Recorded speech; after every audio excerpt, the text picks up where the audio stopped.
banyak kekecewaan dari publik terhadap kinerja kepolisian yang seharusnya melindungi, mengayomi dan melayani, tapi dalam tanda kutip kadang-kadang polisi ini bisa dibeli. Ya udah, Kapolri itu presiden aja menentukan.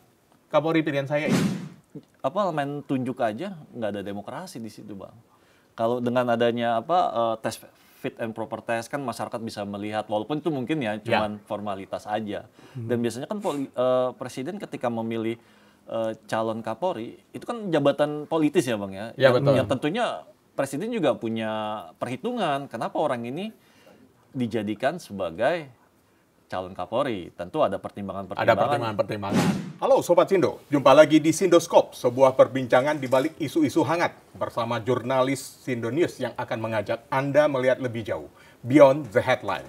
Bersama saya Ika Kesuma yang didampingi oleh jurnalis Sindo News, Mas Sucipto, dan juga ada Mas Sujoni. Ya, Sobat Sindo, telinga kita sangat akrab dengan kata reformasi. Ya, kata reformasi mungkin sudah lebih sering diucapkan ketimbang kata transparansi. Kali ini, giliran Polri yang masuk ke meja operasi dengan label manis Komisi Reformasi. Presiden Prabowo bilang waktunya dikaji ulang. Dari tugas, wewenang, hingga undang-undang. Ada yang bertepuk tangan, dan ada juga yang geleng-geleng kepala. Jangan-jangan bentuk komisi baru hasilnya entah kemana. Ini yang akan menjadi pembahasan kita di Sindoskop edisi kali ini. Mas Cipto dan Mas Joni, kalau kita lihat dari pandangan pembentukan, ada yang mengatakan Komisi Reformasi Polri, ada juga yang menyebut dengan Komite Reformasi Polri. Mungkin karena komite sifatnya ad hoc kali ya, hanya 6 bulan. Kira-kira efektif nggak sih untuk memenuhi tuntutan pada demo yang akhir Agustus lalu yang banyak menuntut reformasi Polri? Mungkin dari Mas Cipto atau Mas Joni dulu, silakan.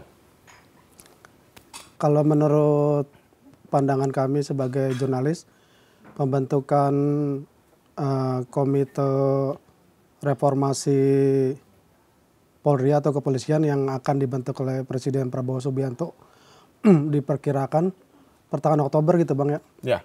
Ini suatu momentum bagi institusi Polri untuk membenahi keseluruhan internalnya supaya lebih baik ke depannya.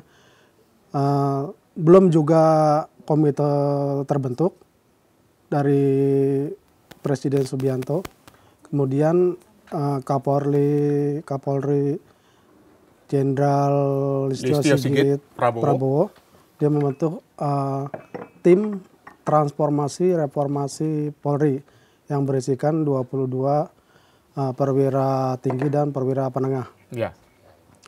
Yang diketuai oleh Komjen Krisnanda Dwi Laksana.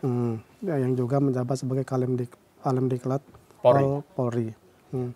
Tim ini sudah mengumpulkan akademisi, para pakar di bidang hukum dan HAM, kemudian ahli-ahli lain untuk merumuskan bagaimana Polri ke depan. Ya. Perbaikan, pembenahan internal itu, Bang. Jadi saya pikir ke depannya mungkin nanti tim bikinan dari Kapolri akan berkolaborasi dengan Komite Reformasi Polri gitu, Bang. Jadi artinya tim transformasi reformasi Polri yang dibentuk oleh internal Polri yang berisikan 52 perwira di Polri akan berkolaborasi dengan Komite Reformasi Polri yang dibentuk oleh Presiden. Benar, Bang. Nah, kalau dari Mas Cipto sendiri gimana? Kalau menurut saya ya memang pembentukan Komite Reformasi Polri ini memang harus segera, nggak bisa ditunda-tunda. Institusi Polri harus diselamatkan.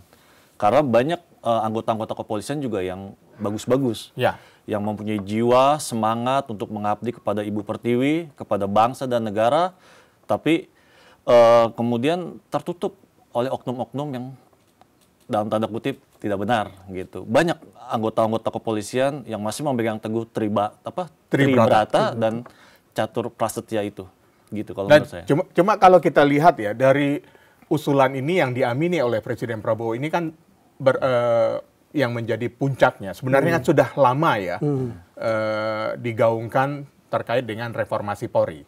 Tapi kalau kita lihat menjadi puncak setelah kerusuhan demo, setelah aksi demo di akhir Agustus yang lalu, sejumlah tokoh bangsa bertemu dengan Presiden Prabowo, yaitu tokoh bangsa yang mewakili Gerakan Nurani Bangsa. Ada Komarudin Hidayat, kemudian ada Bu Sinta Wahid di situ gitu ya. Kemudian ada Laude yang juga menyampaikan bahwa memang Polri perlu direformasi. Ini kan kasus ini dorongan ini bermula dari atas meninggalnya pengemudi ojek online Afan Kurniawan yang dilindas oleh anggota Brimob yang bertugas pada saat itu untuk membubarkan massa, pengendalian massa. Nah, itu akhirnya memicu amarah. Kalau kita runut lagi ke belakang, ada kasus Sambo. Kemudian banyak juga kasus-kasus yang kita lihat laporan polisi yang tidak diproses. Nah, apakah oknum-oknum ini kemudian yang menjadi dorongan bahwa ini Polri harusnya harus direformasi ulang? Kalau menurut Polri, kan mereka sudah direformasi sekitar 20 tahun yang lalu. Gitu. Kalau kita melihatnya gimana dalam pandangan ini? Ya, itu salah satu pemicunya. Banyak kekecewaan dari publik terhadap kinerja kepolisian yang seharusnya melindungi, mengayomi, dan melayani, tapi dalam tanda kutip kadang-kadang polisi ini bisa dibeli gitu. Ya, oke. Ya kan, kadang tebang pilih dalam penegakan hukum gitu. Sehingga kemarin pada akhir Agustus itu puncak dari kemarahan masyarakat.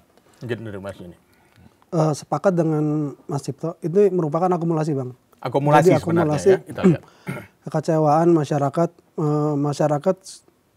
mulai ketika mulai mempercayai Polri, ada saja oknum-oknum yang menghambat atau mengganggu citra Polri secara keseluruhan. Nah, oknum inilah yang harus ditertibkan, kaji ulang atau ini supaya tidak terulang lagi kejadian-kejadian oknum di masa mendatang gitu, Bang. Padahal kalau kita lihat sendiri banyak juga ya anggota-anggota Polri ini yang memiliki prestasi yang sangat luar biasa dan bekerja yang sangat serius ya.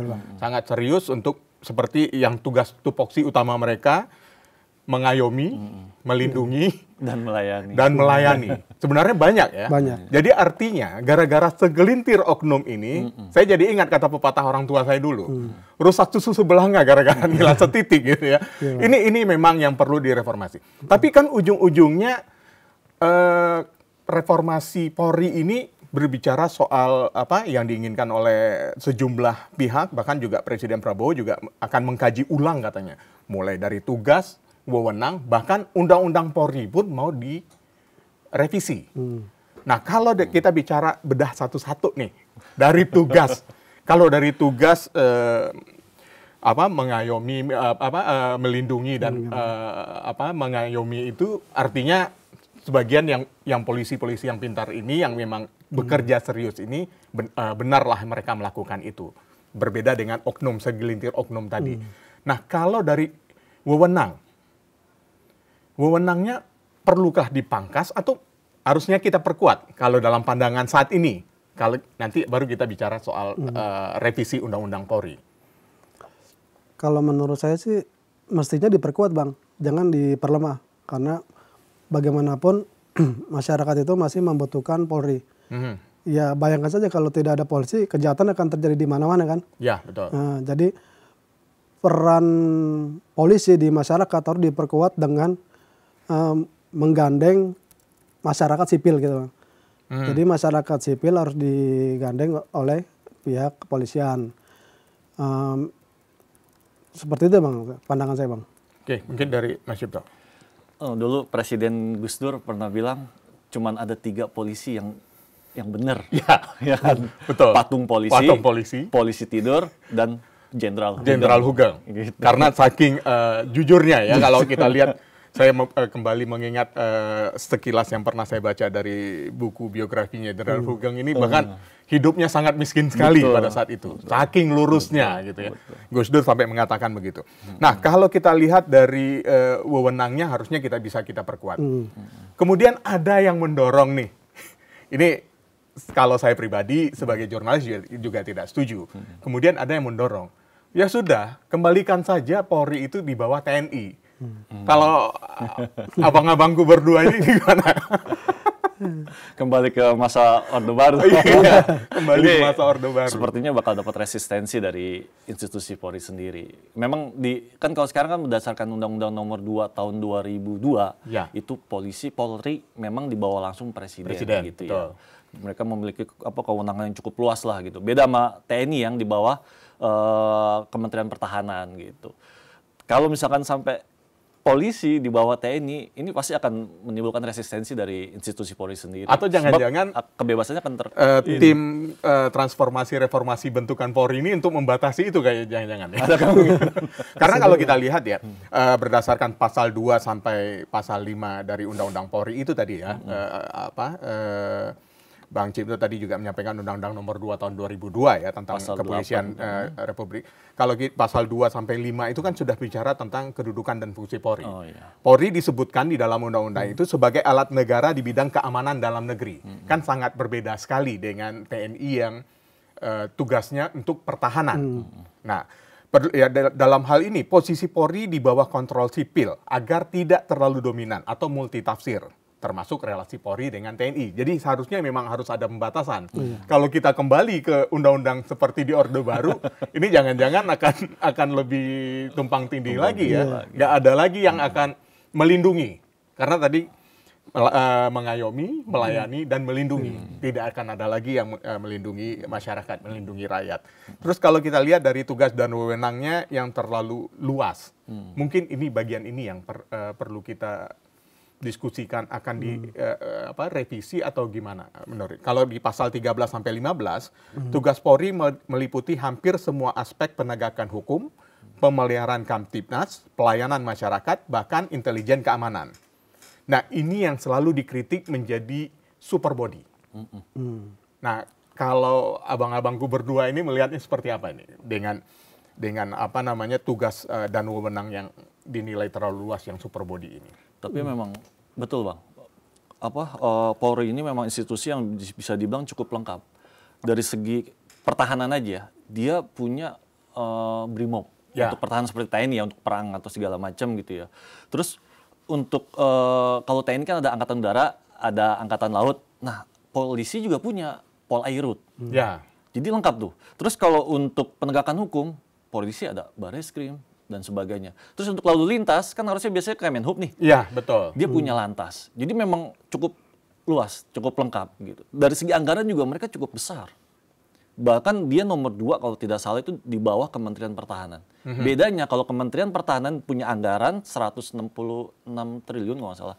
Itu masih dibagi Mabes TNI, TNI Angkatan Darat, Angkatan Laut, dan Angkatan Udara.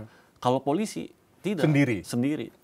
Dengan anggaran yang cukup besar. 126 triliun kalau tidak salah. Setelah efisiensi sekitar 109 triliun. Itu khusus untuk mereka sendiri. Belum lagi fungsi intelijen di pasal 14-nya itu. Pasal 14 Undang-Undang Polri. Itu ya. Dia ada Baintelkam. Sementara kalau di TNI kan mereka punya intelijen memang. Masing-masing TNI punya intelijen, tapi tidak sebesar Polri. Nah, terkait kita bicara mekanisme pengawasan. Kan tidak mungkin lembaga yang dikatakan super body ini ya harus ada dong pengawasnya. Selain rakyat yang tentu saja diwakili oleh DPR sebagai wakil rakyat, perlu nggak sih kita membentuk lembaga pengawasan yang lain?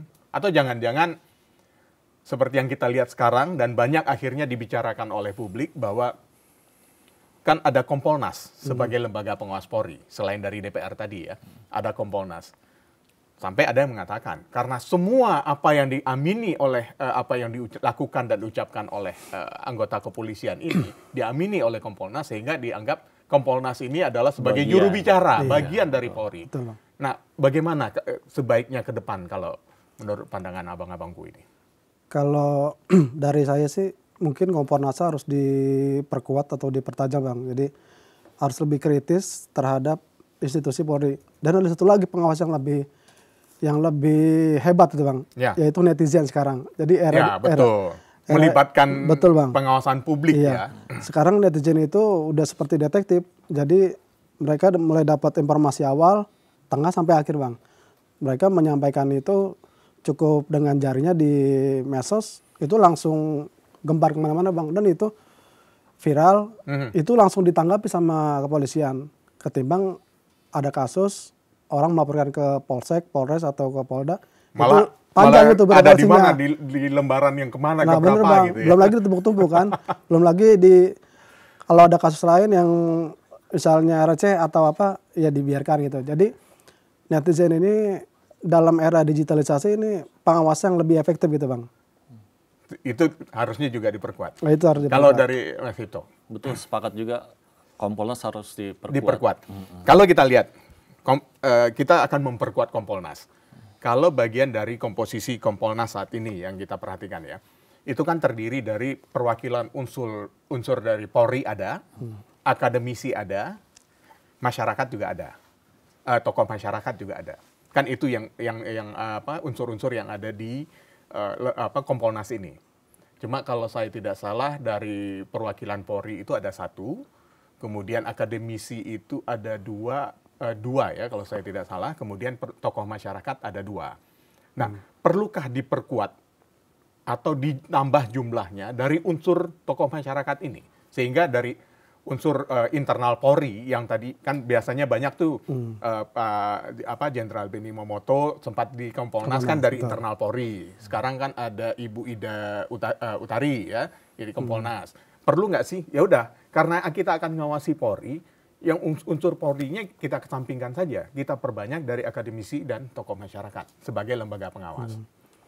Kalau menurut saya sih dikesampingkan juga kurang etis ya bang ya, karena Kompolnas itu harusnya berisi perpaduan antara internal sama eksternal. Jadi internalnya misalnya yang polisi-polisi purnawirawan atau jenderal-jenderal, yang eksternalnya diperkuat lagi oleh akademisi atau para pakar yang capable gitu bang. Jadi lebih memberi masukan atau kritikan yang membangun bagi Polri gitu bang.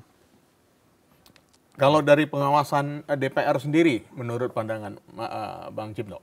Ya sejauh ini DPR udah cukup kritis ya terhadap kinerja kepolisian ya Pak. Cuman tinggal Menko Polhukam kalau dulu itu kan membawahi Polri, Kejagung dan sebagainya. Nah ini kan bisa sebagai, kalau tidak salah posisinya itu di Kompolnas itu sebagai pembina atau penasihat. Ketua. Nah ini Menko kan bisa. Polhukam itu ketua Kompolnas.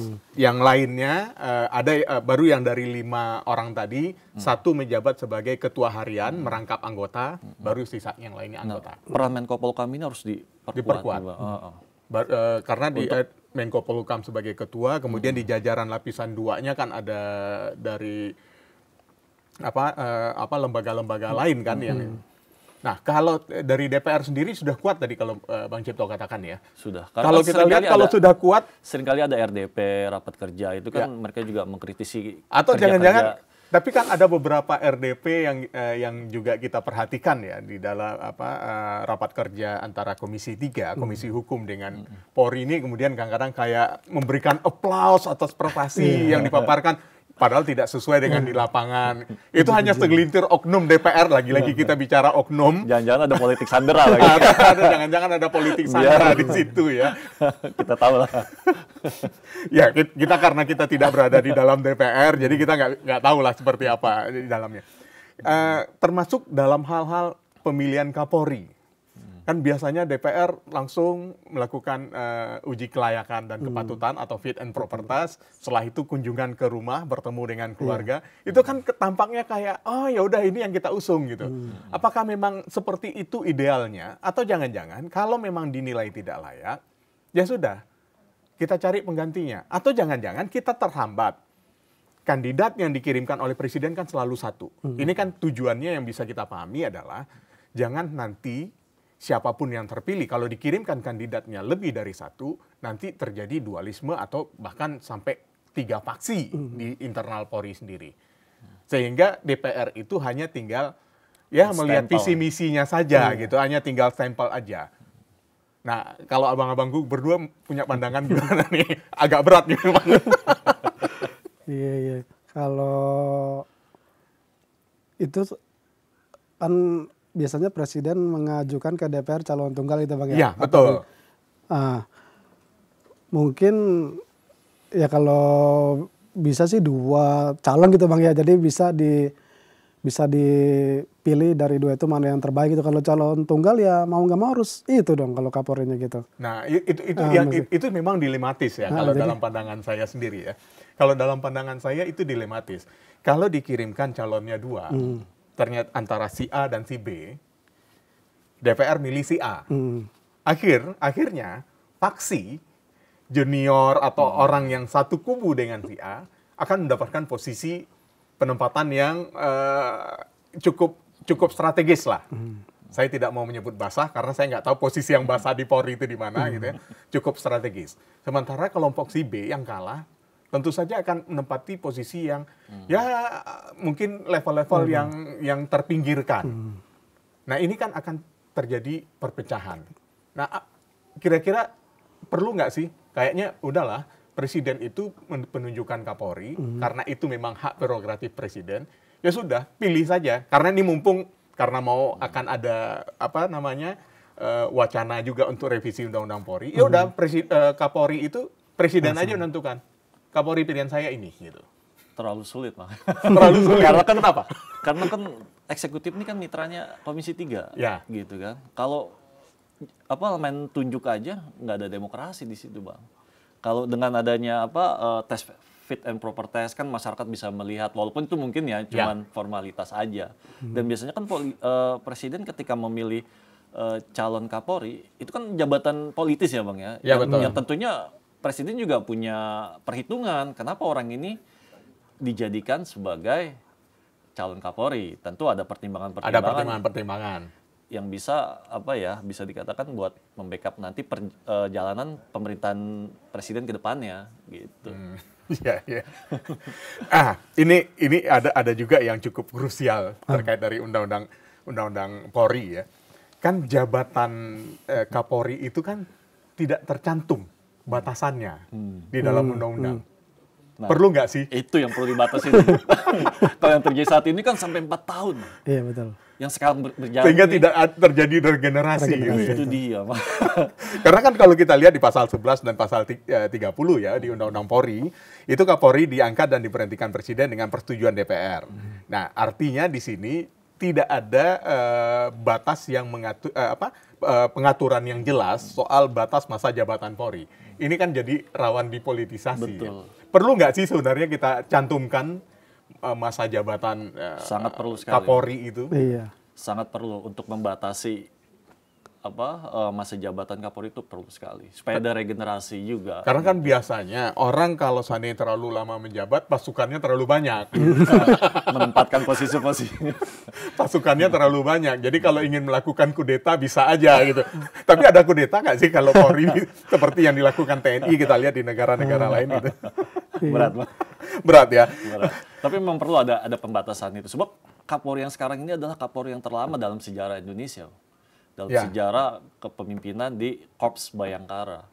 Yang terlama ya.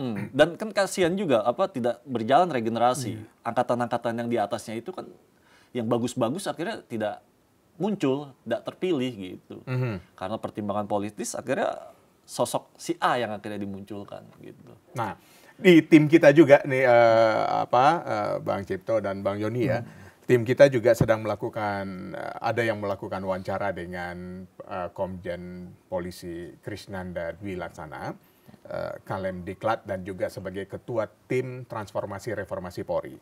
Salah satu poin yang disampaikan oleh Pak Kris itu adalah menjadi polisi tidak boleh sombong, jumawa, dan menyakiti hati rakyat. Kalau kita lihat sekarang ini sebagian besar seperti apa sih yang dilakukan oleh polisi ini? Karena kan ini kita di dalam yang perlu juga kita kritisi dari Polri ya, terkait dengan peran dalam keamanan masyarakat. Jadi kadang-kadang kan masyarakat tuh begitu ada polisi kayak laporan masuk gitu ya, tapi kemudian nggak direspon. No viral, no justice gitu kan. Itu akhirnya muncullah karena sekarang di era media sosial muncullah no viral, no justice. Kalau di era-era kita dulu kan nggak ada gitu kan.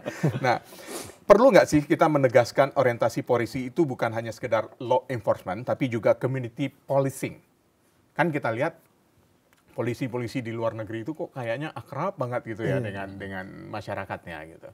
perlu nggak sih itu dipertegas lagi di dalam Undang-Undang Polri, mumpung ini ada wacana mau direvisi Undang-Undang Polri ini? Ya mestinya sih polisi itu bisa berbaur ke masyarakat, Bang.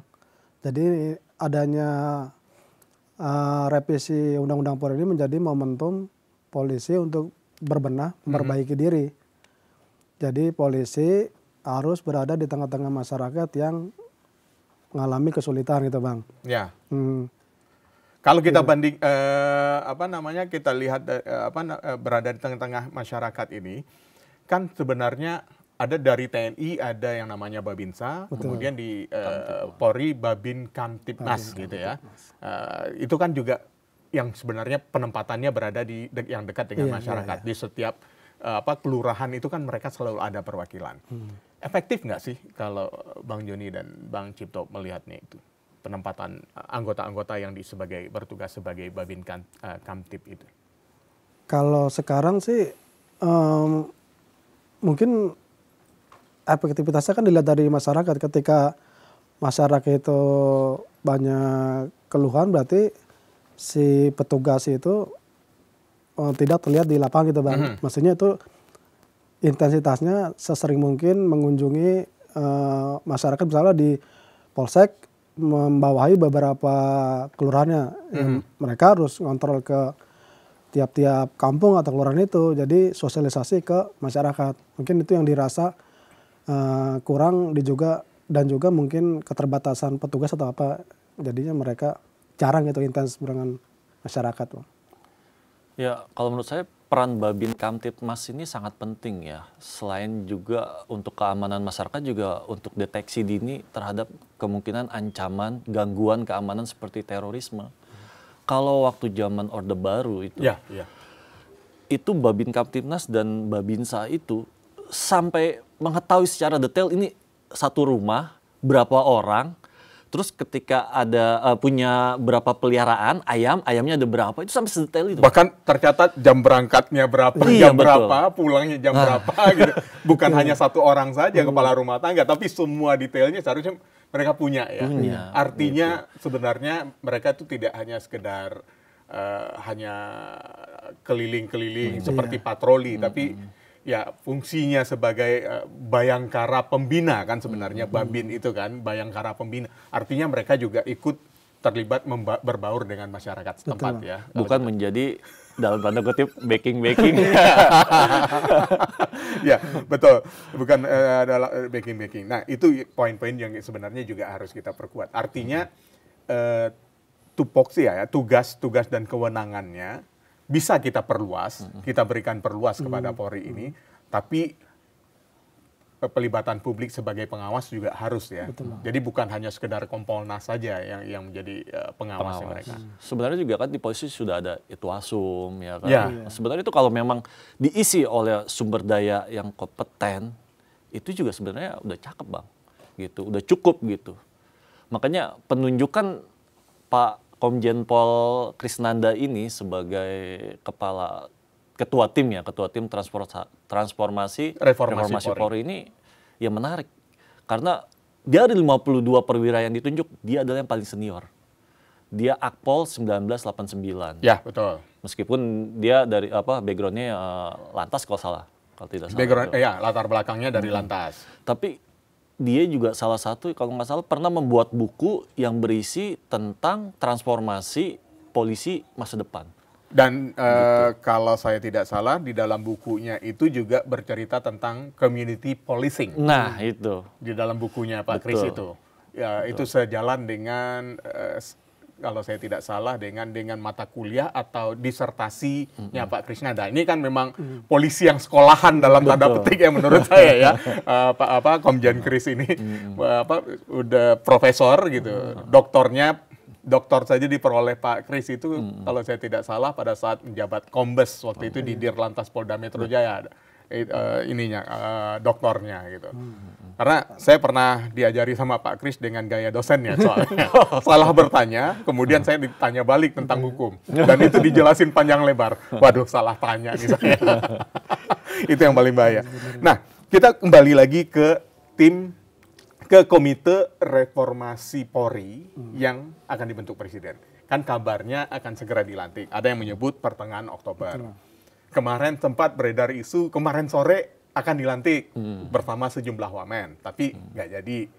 Setelah kita dengar informasi, ternyata Presiden berada di Hambalang dan memanggil sejumlah menteri untuk rapat di Hambalang. Kemudian katanya diundur pada hari ini. Itu juga ternyata ditunda. Nggak ada, sampai sore ini pun belum ada kabar. Karena kan dalam reshuffle saat ini Presiden Prabowo kan tidak pernah mengirimkan undangan lagi nih, hanya by phone saja kan. Nah, kalau kita lihat masa kerjanya mereka yang hanya 6 bulan, cukup nggak sih untuk mereformasi, untuk kita perkuat nih kepolisian Republik Indonesia kita ini sebagaimana sesuai dengan harapannya masyarakat? Kalau memang rentang waktu kerjanya 6 bulan itu harus dimaksimalkan, Bang. Mungkin ada diskresi kayak dari tim itu sendiri, misalnya ini kurang mantep nih kajiannya atau rekomendasinya bisa diperpanjang lagi menjadi 6 bulan kedua gitu, Bang.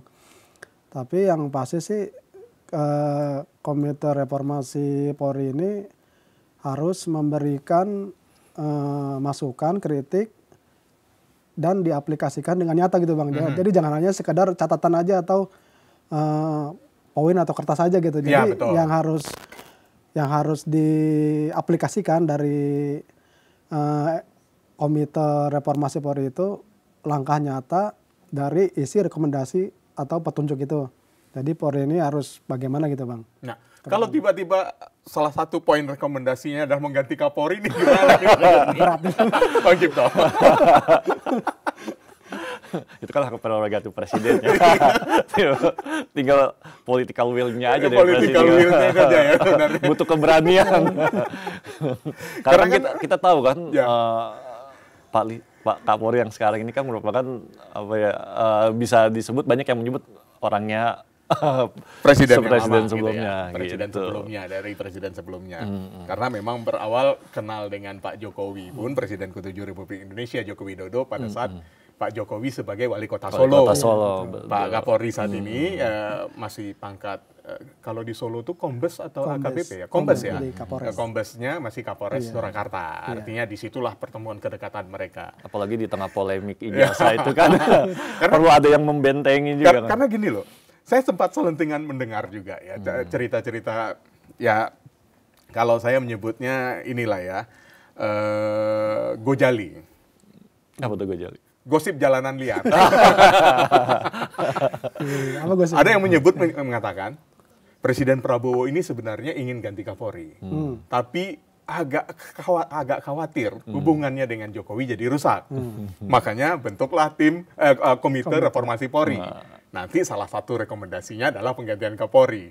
Nah, ini yang kemudian menjadi liar kan akhirnya dengan masa jabatan tadi 6 bulan dinilai kurang cukup karena fokus utamanya pembenahan dulu, baru setelah itu revisi Undang-Undang Polri yang akan memasukkan jabatan gitu ya. Nah, kemudian ada yang mengatakan ya sudah, daripada bikin lembaga ad hoc, komite ini diperkuat saja. Nah, kemudian yang menjadi ketakutan kita, kalau Komite Reformasi Polri ini diperkuat saja, tumpang tindih nggak sih sebenarnya dengan Kompolnas nantinya ke depan sebagai lembaga pengawas? Kalau Komite Reformasi ini kan memang sengaja untuk membenahi Polri pasca kejadian kerusuhan itu, Bang, ya. Jadi harus segera mungkin secepatnya bersinergi dengan tim bentukan Kapolri, tim transformasi. Kalau Kompolnas itu kan memang udah ada undang-undang gitu untuk memantau atau mengawasi Polri. Jadi ketika sudah menghasilkan rekomendasi, ya saya sih melihatnya sih komite ini mungkin akan bubar gitu, Bang. Dan tindak lanjutnya di tangan Polri gitu. Harus ke depan pembenahan apa, rekomendasi A jadinya seperti apa, rekomendasi B jadinya seperti apa gitu. Kalau dari pandangan saya gitu. Tapi saya optimis sih, Bang.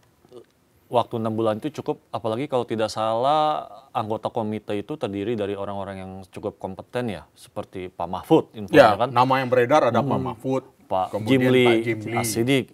Pak Mahfud sendiri kan dulu mantan Menko Polhukam yang membawahi Polri, artinya Ketua Kompolnas lah ya. sudah sangat paham betul gitu, apa saja yang perlu dibenahi gitu. Terus di tim transformasi reformasi Polri juga cukup lengkap loh Bang. Di Ya. situ ada dari Densus, ada kita kan tahu sendiri kan Densus kadang-kala seringkali ada salah penangkapan dan sebagainya gitu kan. Di Baintelkam ada dari semua hampir lengkap lah.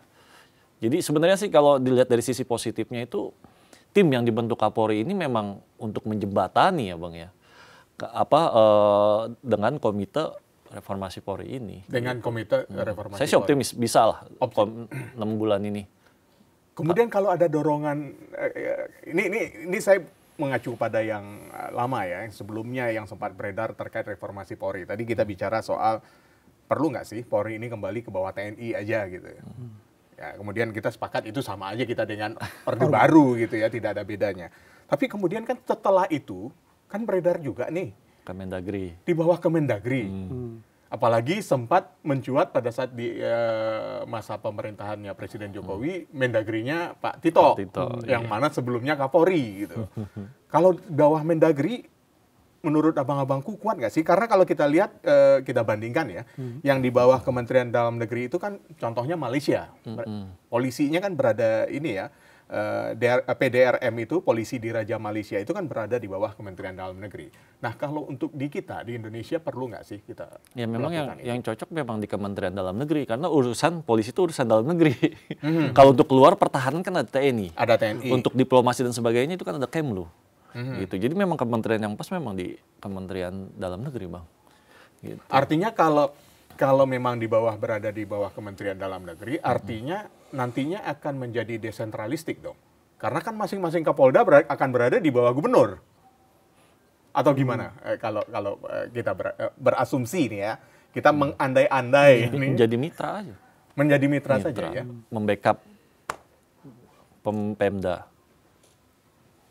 Oke, ya, saya melihat saya membandingkan ya antara Polri dengan negara-negara terutama di ASEAN ya.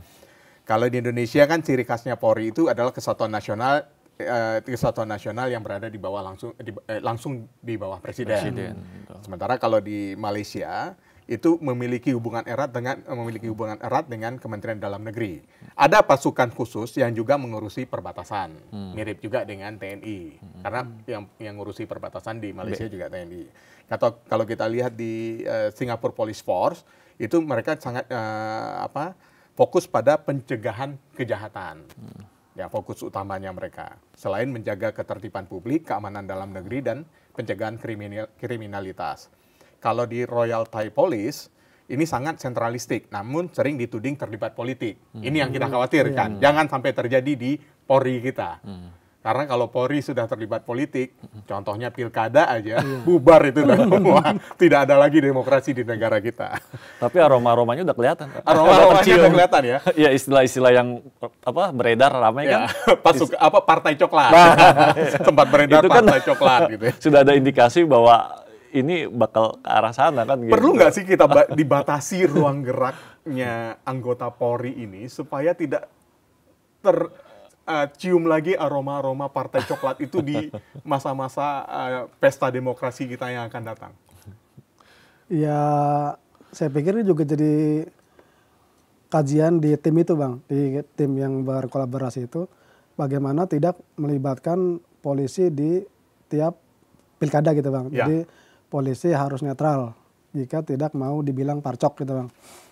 Nah, jadi polisi itu ya hanya mengawasi jalannya pilkada aja, Bang. Jadi jangan pemain juga jangan ikut di situ pilkada. Jangan sampai melebar kemana-mana. Jangan sampai melebar gitu, Bang. Jadi hanya mengawasi jalannya pemilihan supaya berjalan lancar, sukses, damai gitu, Bang. Kalau terlibat ya jadinya ya berkembang di medsos itu ya dibilang parcok lah gitu oleh netizen. Kalau Bang Cipto? Ya kalau menurut saya memang harus dibatasi. Tapi memang tarik ulur ini pasti Bang. Karena kan harus mengubah undang-undang juga ya. Harus itu mengubah kan undang-undang, betul. tarik ulurnya kan pasti kuat sekali. Gitu kayak dulu sempat ada rencana wacana penerbitan SIM dan STNK itu oleh Kementerian Perhubungan. Tapi sampai sekarang nggak berhasil. Ya, itu tarik ulurnya itu Bang. Nah, perlu nggak sih kalau kita lihat kan banyak yang tumpang tindih nih di subunit yang di Polri ini. di Korlantas, Korps Lalu Lintas beririsan dengan di Kementerian Perhubungan atau di sub di setiap provinsi. Kemudian kita bicara lagi untuk keamanan, ada BRIMOB yang beririsan dengan pasukan-pasukan yang ada di TNI.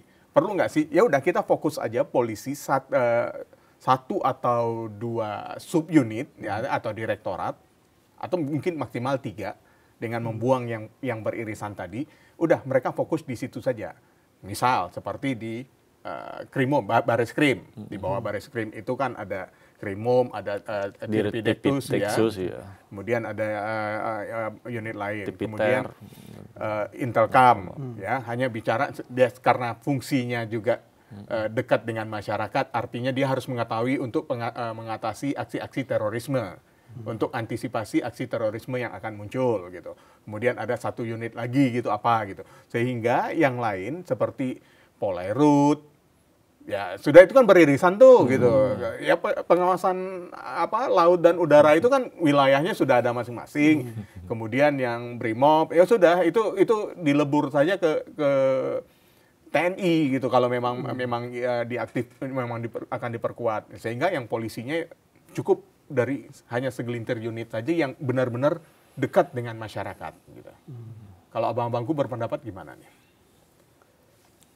Kalau dilebur juga menurut saya sih tidak bagus juga Bang ya. Yang terpenting antara instansi itu Bang harus memahami tupoksinya masing-masing.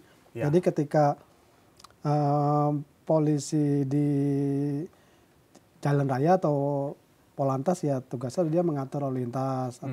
Terus dari Disub tugasnya misalnya dia yang untuk angkutan jalan raya saja fokus gitu ya. Gitu. Jadi fokus itu Bang, jadi lebih fokus kepada tupoksinya sih kalau pandangan saya gitu Bang. Jadi biar nggak tumpang tindih gitu Bang. Jadi kalau ini ranahnya Disub ya Disub, kalau sebelahnya penegakan hukum ya karena ada pelanggaran gitu ya ditindak oleh pihak di lantas dari atau Korlantas gitu ya, dari gitu, di lantas gitu. Tadi lebih fokus kepada tupoksinya masing-masing aja gitu. Oke, kalau kita bicara ke depan nih, apa sih? Kalau saya berharapnya ya, Komite Reformasi Polri yang dibentuk oleh Presiden Prabowo ini, dalam pandangan saya berharapnya ini memang sebuah lembaga yang akan memperkuat institusi Polri itu sendiri. Sehingga, ya kita nggak ada lagi akan mendengar cerita-cerita oknum-oknum, segelintir oknum yang berbuat kesalahan tadi, seolah-olah dilindungi dalam tanda petik. Karena kan kita melihat seperti kasus Sambo, bagaimana perjalanan awalnya, kemudian ada desakan dari publik, akhirnya mereka buka-bukaan di sidang dan sidang secara etik, kemudian disidang di pidana umum, baru akhirnya terbuka dengan terang semua. Perlu nggak sih kita, kalau saya membacanya adalah Komite Reformasi Polri ini memang harus membersihkan semua yang tidak sesuai itu tadi. Nah memang dalam waktu yang 6 bulan yang menurut saya juga cukup singkat. Kalau abang-abangku apa yang ingin kita perkuat sebenarnya? Iya memang kalau untuk pembenahan Polri itu memang harus dari hulu ke hilir ya Bang ya. Mulai dari penerimaan Akpol sendiri itu memang kan selama ini juga kita sudah sama-sama mahfum lah, sama paham kan. Nah dari situ saja kalau kata salah satu pernawiran Polri kan dari situ aja penerimaan Akpol itu memang sudah harus dibenahi. Kalau dari hulunya nggak beres, dalam prosesnya juga akan proses ke depannya ada hancur. Gitu. Jadi memang harus komprehensif, nggak bisa cuma di bagian ini, tapi harus dari hulu sampai hilir. Itu yang harus diperkuat. Ya. Dan untuk memperkuatnya tidak hanya cukup di peraturan Kapolri, Perkap yang biasanya muncul, harus kita perkuat dengan undang-undang ya sebaiknya ya. Iya. Yang terinci sebagai di dalam hukum. Ya, di dalam undang-undang atau di dalam penjelasannya undang-undang itu sendiri. Sehingga ada batasannya, ada produk hukum yang akan membatasi ruang gerak mereka ya. Oke. Baik, terima kasih abang-abangku, Bang Cipto dan Bang Joni. Kita membahas tentang Komite Reformasi Polri yang akan segera diumumkan dan akan segera dilantik orang-orangnya oleh Presiden Prabowo Subianto. Komisi Reformasi Polri memang tengah ditunggu. Harapan publik jelas, bukan sekedar komisi di atas kertas, melainkan perubahan nyata yang bisa dirasakan masyarakat. Namun, Pertanyaan sederhana selalu sama, seperti yang kami diskusikan tadi. Akankah lahir perubahan nyata atau hanya drama? Waktu yang akan jawab. Tapi kita tentu tidak boleh berhenti untuk mengawalnya bersama. Demikian Sindoskop edisi kali ini, tetap bersama kami, membedah isu tidak hanya dari permukaan, karena di balik setiap berita selalu ada cerita. Sampai jumpa.